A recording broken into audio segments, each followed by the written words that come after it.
Bayangkan kalian adalah penembak jitu terbaik di dunia, tapi jadi tangan kalian putus dan tangan kalian bergetar hebat setiap kali melihat target.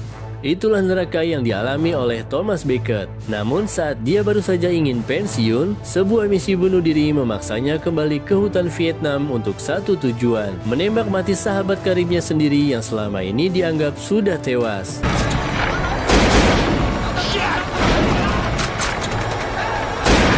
Apakah ini misi negara atau sekedar cara kotor militer untuk melenyapkan dua legenda sekaligus? Mari kita ulik, kita langsung masuk ke bioskop.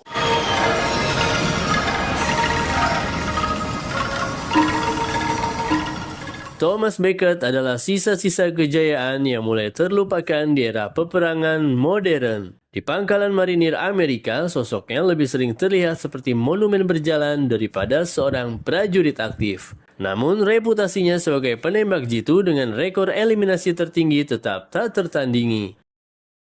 Masalah besar muncul bukan dari musuh, melainkan dari dalam tubuhnya sendiri. Akibat luka lama, Beckett kehilangan jari telunjuk kanannya, sebuah aset paling berharga bagi seorang penembak. Kondisinya kian memburuk dengan diagnosa penyakit saraf yang menyebabkan tremor atau getaran tak terkendali pada tangannya. Anytime, and it's more likely to occur in a high-stress situation. Dalam sebuah uji simulasi di hadapan para perwira tinggi, Beckett dihadapkan pada skenario mustahil, target berjarak 650 yard dengan anomali angin yang kacau. Di balik lensa teleskopnya, dunia seolah melambat, namun jarinya mulai bergetar. Ia harus mengatur napas, menekan egonya, dan menunggu celah 1 detik di antara detak jantungnya sendiri. Peluru melesat, target tumbang. Namun para kapten muda yang ambisius tetap mencibirnya sebagai barang antik yang hanya menunggu waktu untuk rusak total.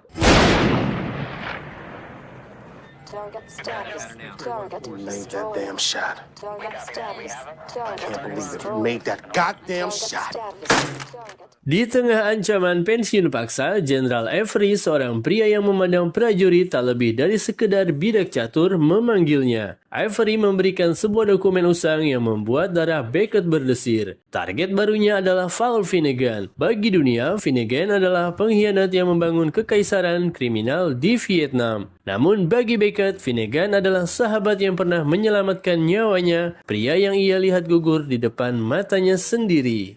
Finnegan.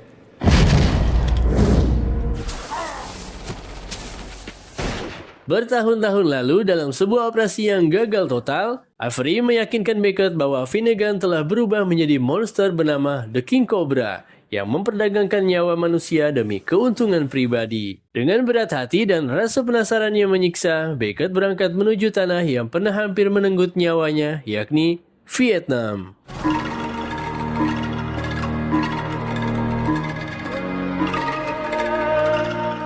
Sesampainya di Vietnam, Beckett disambut oleh gerahnya udara tropis dan Quan, seorang agen intelijen lokal yang sinis namun kompeten.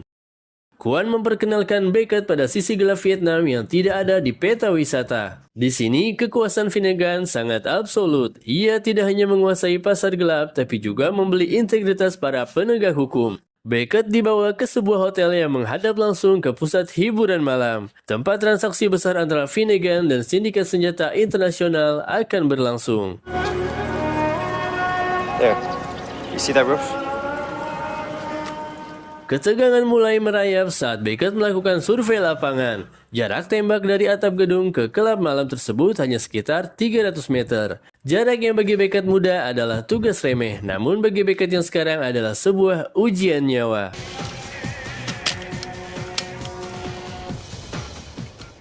Quan menggunakan informan bernama Sarip untuk menyusup ke lingkaran dalam Finnegan. Namun sebuah kesalahan fatal terjadi. Sarip yang diliputi ketakutan bertindak ceroboh saat menanam alat pelacak pada pakaian Finnegan. Malam itu, klub malam berubah menjadi jebakan maut. Di posisinya di ketinggian, Beckett melihat melalui teleskopnya bagaimana Finnegan yang kini tampak asing dan dingin menyadari keberadaan Sarip sebagai pengkhianat.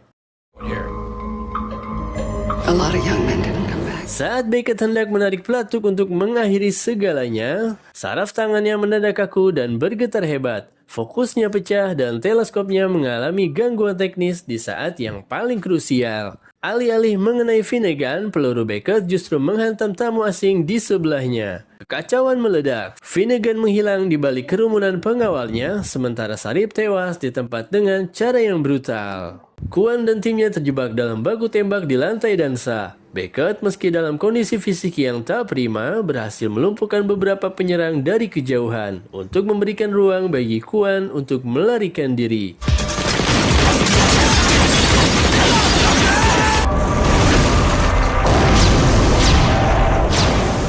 Namun kehadiran Beckett terdeteksi oleh sniper kontra intelijen milik Finnegan. Terjadilah duel maut di atas gedung yang gelap. Dengan peluru yang hampir habis dan tangan yang gemetar, Beckett terpaksa menggunakan insting murninya. Ia menjatuhkan sniper musuh dalam jarak dekat menggunakan pistol genggam. Sebuah bukti bahwa meski tubuhnya melemah, semangat pemburunya masih membara.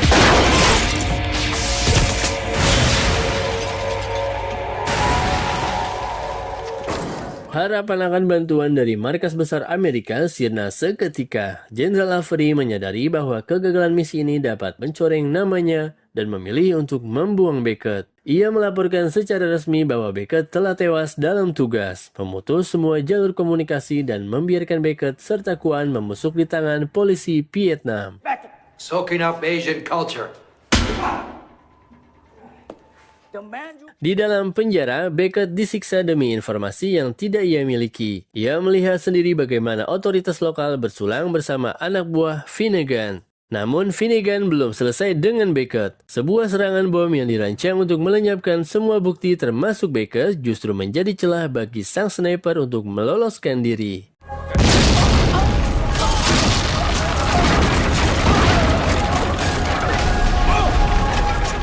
Di tengah ledakan yang meruntuhkan kantor polisi, Beckett dan Kwon berhasil kabur ke pinggiran kota. Mereka kini adalah dua orang tanpa negara, diburu oleh polisi lokal, pasukan King Cobra, dan tim likuidasi yang dikirim oleh Avery. Beckett membawa Kwon masuk ke dalam hutan lebat di perbatasan, medan yang paling ia kuasai. Tanpa senapan sniper standar, Beckett terpaksa menggunakan sniper angin modifikasi dan peralatan seadanya.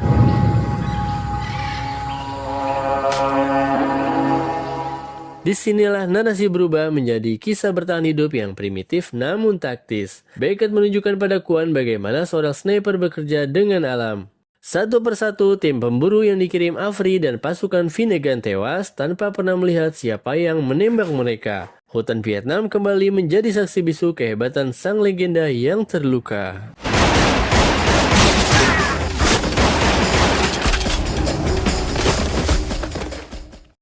Perjalanan mereka berujung pada sebuah kompleks gua raksasa yang berfungsi sebagai markas komando Finnegan. Di sana, Finnegan telah membangun sebuah negara dalam negara yang lengkap dengan pabrik obat-obatan dan arena gladiator bawah tanah.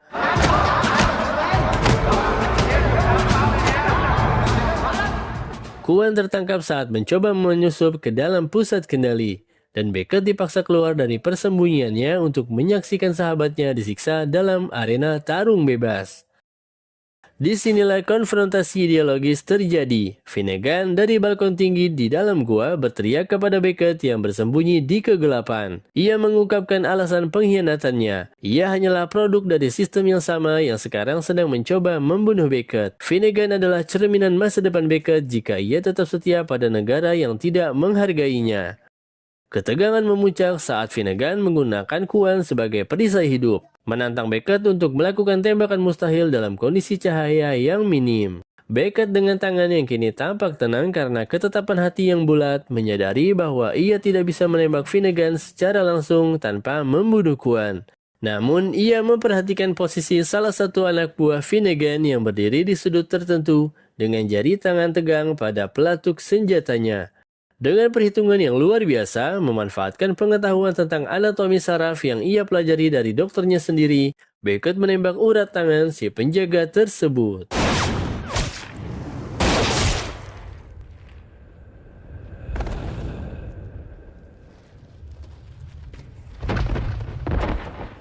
Pasukan yang tersisa, yang melihat kematian pemimpin mereka sebagai pertanda mistis seperti musang yang mengalahkan ular, memilih untuk menyerah dan tunduk pada Beckett. Namun Beckett tidak mencari kekuasaan. Ia membebaskan para tahanan, menyuruh Kuan untuk mengurus kekacauan birokrasi, dan memilih untuk menghilang ke dalam kabut hutan menuju Kamboja. Ia pergi bukan sebagai pahlawan Amerika, melainkan sebagai seorang pria yang akhirnya berhasil membunuh hantu masa lalunya. Pengkhianatan Afri mungkin telah menghancurkan karirnya, namun perjalanan ini telah mengembalikan harga diri Beckett sebagai seorang manusia, bukan sekedar mesin pembunuh milik negara.